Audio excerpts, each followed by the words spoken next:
we think about our levels of anxiety and the levels of anxiety of animals and whatnot, our least level of anxiety is where we're sleeping. And we could be sleeping, we could just be in a non-functioning mode, let's just say. We're just kind of like, whatever, okay? So with the horse, if you check his heart rate and you check his respiration, that's going to be the lowest place that you're ever going to see it. Then the next level for the horse is going to be the eating stage. He's just walking around, he's grazing, his grazing stage. So really nothing's bothering him, nothing's concerned.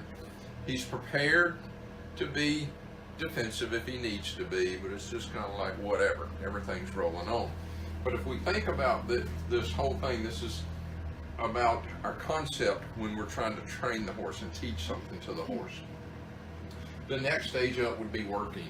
We're either in the arena working, we are actively working on a trail, and the horse is doing something. But it's doing something that requires a little bit of mental thought. It's not learning, but it's a little bit of mental thought. If we think about ourselves in the same situation about our anxiety levels, is how it increases.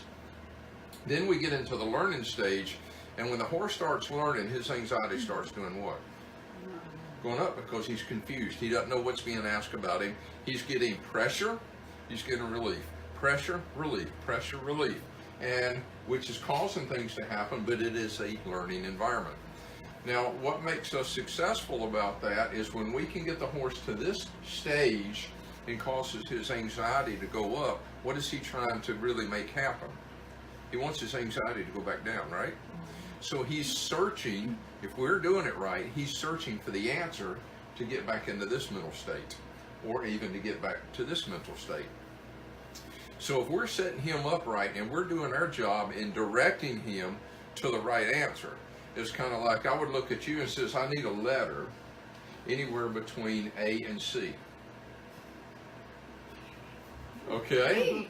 So if I can stay in this stage right here, learning, and I'll even add another one up here.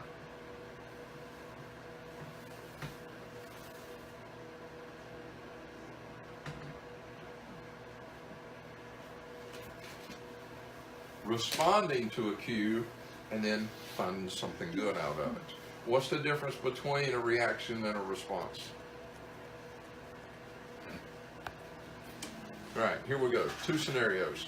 One, I come walking up and just rear back and go to slap you, and you go like that right there. That's a reaction. Next time I come walking up, rear back to slap you, you bring up your left hand, block at counter, and punch me right square in the nose. Response. Because it's a trained behavior. Though you may not have been thinking exactly what you were doing, it's something that you had practiced on and you were good at it, and you said, that's no big deal. I do that.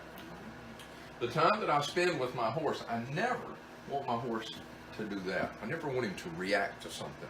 I want him to respond. I want his brain to always never go higher than that right there. His anxiety never go higher. His heart rate, his respiration never go higher. But if we go back on up to a reacting stage when you jerked your head back, did it have any thought in it whatsoever? None. And you didn't learn anything from it. And I could do it 100 times and you would still keep doing that. Okay, as it came out of the clear blue, so you would never learn from it. So when we cause our horse to react, even though we get the response that we wanted, or the action that we wanted, when we cause them to react, they will not learn from it. Period. Because it's not thought. That information comes up through the superhighway in the brain. It hits that place over here in the brain that says, react, move, quick, now, hurry. And he does it. And then he goes, well, got out of the way from that one. And then he goes on about it. He's not processing information. So then we can carry that horse a little bit further. And because he's wanting to react and I won't let him, because I have him so confined, he gets to a place up here where we call it fight or flight. He says, I'm checking out, I'm gone, I'm finished, with or without you, bye. Or, I can't run away, so I'm going to bite you, kick you, rear at you, paw you, run over the top of you. I'm going to do whatever I can to get this situation to go away. So that happens right up there. So maybe